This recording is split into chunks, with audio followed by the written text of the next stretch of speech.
उसके लिए ये देखिए मैंने 1 कटोरी साबूदाना भिगो दिया था लगभग 4 घंटे के लिए। कितना खिला खिला है ये पूरा अच्छे से।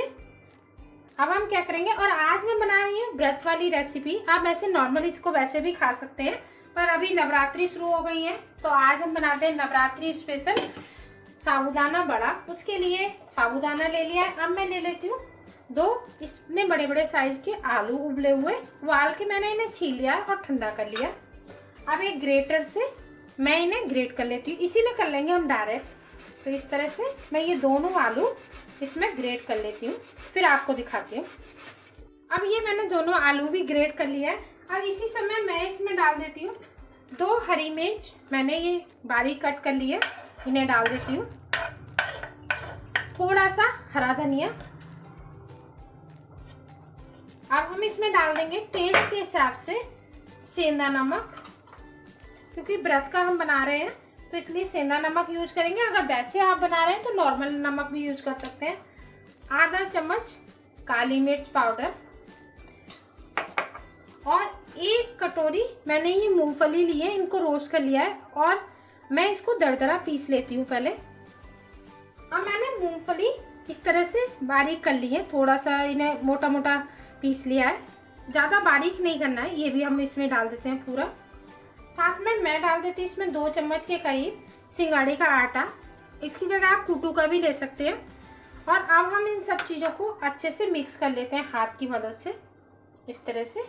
और ये खाने में बहुत ही अच्छे लगते हैं, ऊपर से क्रिस्पी अंदर से सॉफ्ट। इस तरह से मैं अच्छे से, और पानी हमें बिल्कुल भी इसमें ऐड नहीं करना है, क्योंकि आलू में जो हल्का सा वो रहता है ना सॉफ्टपन, उससे ही हमारा साबूदाना अच्छे से मिक्स हो जाएगा।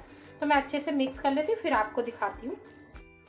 अब ये देखिए अच्छे से मिक्सचर तैयार हो गया है। अब हम लगाएंगे थोड़ा सा हाथों पे ऑयल या घी, जो भी आपको पसंद है। अब इसमें से छोटे छोटे पीस लेंगे और इसे इस तरह से रोल करके, ये देखिए क्योंकि साबूदाना थोड़ा सा चिपकता है तो हाथों पे हल्का सा ऑयल लगा ले और इसे इस तरह की शेप देते हुए, ये देखिए हल्का सा इसे प्रेस करना है, इसे हथेली की मदद से, ये देखिए इस तरह से। और हम क्या करेंगे, बीच में एक होल कर लेंगे इस तरह से। इससे क्या है, हमारा जो बड़ा है ना, एक तो वो फटता नहीं है, वैसा नहीं होता है, और पूरा अच्छे से सिकता है क्रिस्पी होके। इसी तरह से हम बना के तैयार कर लेते हैं पहले थोड़े। अब हमने ये बना के तैयार कर लिए कुछ पीस। मैंने ऑयल गर्म होने रख दिया था और इसे मैंने मीडियम आंच पे फ्राई करूंगी, क्योंकि ऊपर से ज़्यादा तेज होगा तो ऊपर से कलर आ जाएगा और अंदर से कच्चे रह जाएंगे। अब हम एक एक पीस इसमें डालेंगे और उतने ही पीस हम डालेंगे जितने आराम से आ जाए। तो इस तरह से करते हुए, और हम एकदम डालने के बाद इनको पलटेंगे नहीं, थोड़ा सा हम इनको एक साइड से सिकने देते हैं। इस तरह से डाल देती हूँ। मैंने इसमें 5-6 पीस डाल दिए हैं। अब 2 मिनट के करीब हो गए हैं। अब हम इन्हें पलट देते हैं इस तरह से धीरे, हल्के हाथ से। थोड़ा सा ये चिपक जाएंगे तो इस तरह से हम अलग कर सकते हैं इनको। और जब तक इन पे अच्छा सा गोल्डन कलर नहीं आता तब तक हम इनको फ्राई करेंगे। और ध्यान यही रखना है, हमें इन्हें मीडियम आंच पे ही फ्राई करना है इस तरह से, ये देखिए। और ये खाने में आप एक बार बना के ज़रूर देखें, आपको बहुत अच्छे टेस्टी लगेंगे। और दूसरा, व्रत में आप इस तरह की रेसिपी बना सकते हैं, झटपट बन जाती है, ज़्यादा देर की झंझट भी नहीं है इसमें। ये देखिए कितनी अच्छी शेप आई है इसकी। तो मैं इसे अच्छे से गोल्डन कर लेती हूँ। अब ये देखिए कितना अच्छा इस पे कलर आया है। अभी हम इनको बस हल्का सा और इन पे कलर आ जाए उतना फ्राई करेंगे, इससे ज़्यादा नहीं हमें डार्क करना है। मैं आपको दिखाती हूँ पास से कितना अच्छा डार्क हो गया इसका कलर। ये देखिए थोड़े थोड़े साबूदाना इसमें दिख भी रहे हैं और बहुत ही क्रिस्पी बन के तैयार हुआ है। बस 1 मिनट और मैं इनको फ्राई कर लेती हूँ। अब ये देखिए कितने अच्छे से फ्राई हो गए हैं। अब हम इन्हें निकाल लेते हैं। ये देखिए मैं आपको पास से दिखा देती हूँ। इससे ज़्यादा हमें डार्क नहीं करने, फिर वो जल जाएंगे, फिर वो अच्छे भी नहीं लगते, क्योंकि इसमें थोड़ा कड़वापन आ जाता है। और इसी तरह से मैं बाकी भी सब बना के तैयार कर लेती हूँ।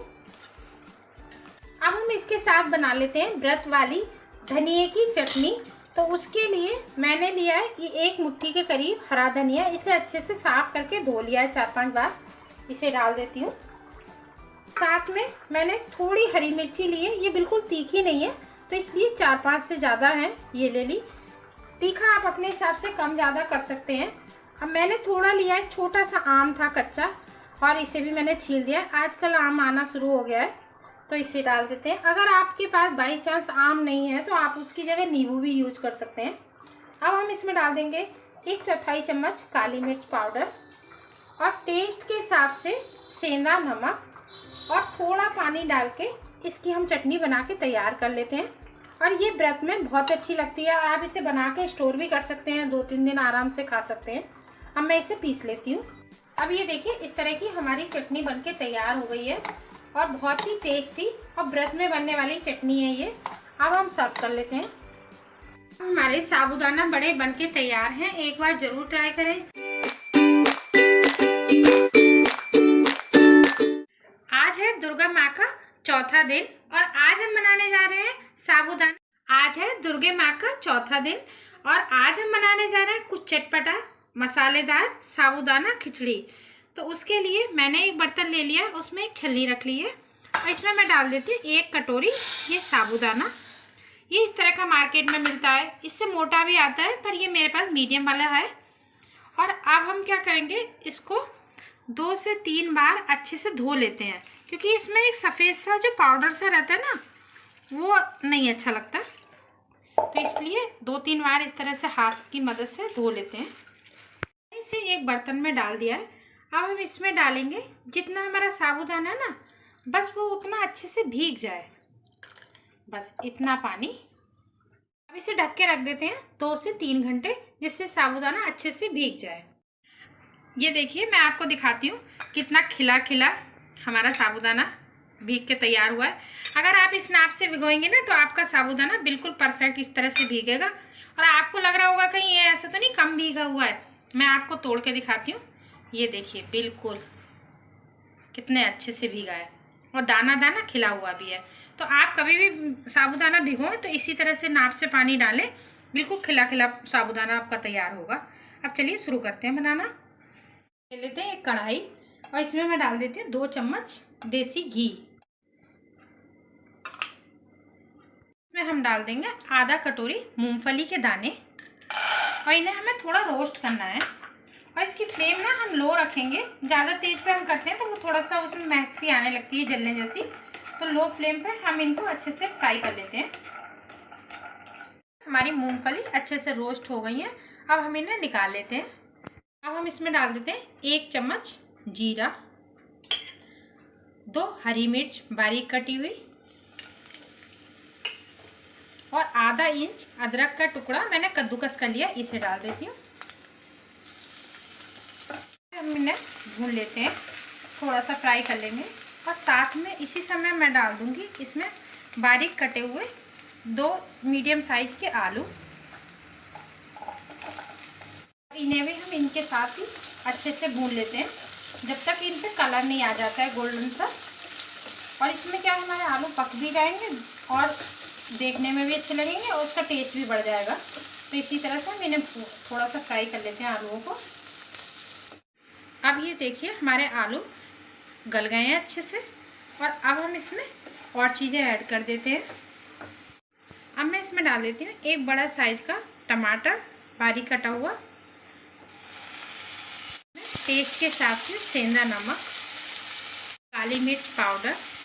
और अब इन सब चीज़ों को अच्छे से मिक्स कर लेते हैं और 1 से 2 मिनट हम टमाटर को अच्छे से मिक्स करके गला लेते हैं। और अगर आप रेड चिली पाउडर खाते हैं या और कोई मसाला भी इसमें आप खाना पसंद करते हैं या आप व्रत में यूज़ कर लेते हैं तो आप वो भी डाल सकते हैं। मैं और चीज़ें यूज नहीं करती हूँ तो इसलिए मैं जैसा मैं खाती हूँ आपको वैसा ही मैं बता रही हूँ कि क्या क्या चीज़ मैं यूज़ करती हूँ। तो इसलिए इसको हमें ज़्यादा नहीं, बस 1 से 2 मिनट इसी तरह से खुले में पकाना है। ये देखिए कितना खिला खिला आपको देख रहा हो, डालने से दिख रहा होगा ना, बिल्कुल भी नहीं आपस में चिपका है। और इसी समय मैं इसमें डाल देती हूँ ये मूंगफली तली हुई और आधा नींबू का रस, सा हरा धनिया।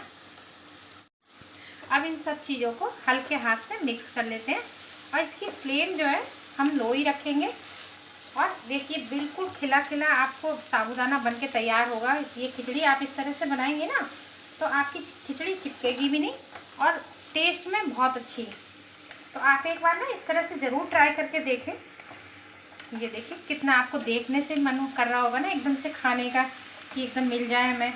और ये ज़रूरी नहीं है कि हमारा व्रत है तो हम ऐसे ही सादा खाना खाएं, व्रत का भी हम अच्छा सा चटपटा खाना बना सकते हैं। तो मैं हमेशा कोशिश करती हूँ कि आपके लिए व्रत में कुछ ऐसा लेके आऊँ जिससे कि आपका दिन भर का जो होता है ना मूड रहता है उसमें अच्छा टेस्ट बन जाए और आपको लगे कि यार व्रत रखने में भी कोई दिक्कत नहीं है, क्योंकि नई नई चीज़ें हमें खाने को मिलेंगी व्रत में। तो इसलिए मैं हमेशा यही कोशिश करती हूँ आपके लिए कि ऐसी रेसिपी लेके आऊँ जो आप आसानी से बना लें। और ये देखिए कितना खिला खिला मैं आपको दिखाती हूँ, एक एक दाना ये खिला खिला बनाया। बस इसी तरह से हमें 1 से 2 मिनट इनको भूनना है, ज़्यादा नहीं, 1-2 मिनट भून लेते हैं क्योंकि सब चीज़ें पकी हुई हैं। अब हमारी साबूदाना की खिली खिली खिचड़ी बनके तैयार है। ये देखिए एक एक दाना आपको इस तरह से बनाएंगे, एक एक दाना खिला खिला मिलेगा। अब हम इसे सर्व कर लेते हैं। अब हमारी साबूदाना खिचड़ी बनके तैयार है।